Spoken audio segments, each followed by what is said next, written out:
When it first came out in 2003, the Nissan Murano shattered the mold for SUV design, but in recent years, the midsize crossover has fallen behind its more contemporary competitors.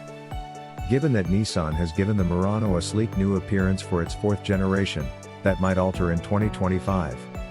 In addition to having more modern appearance than the previous model, the new Murano's swept-back roofline and pinched rear quarter window are evocative of the Genesis GV70, a premium crossover.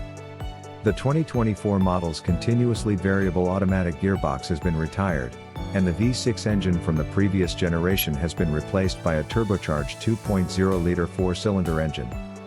A more traditional 9-speed automatic has taken its place. The 2025 Murano will remain a two-row, 5-seat vehicle, but we expect Nissan's Infiniti luxury brand to manufacture a version with more premium looks and a higher-end interior, most likely dubbed QX65.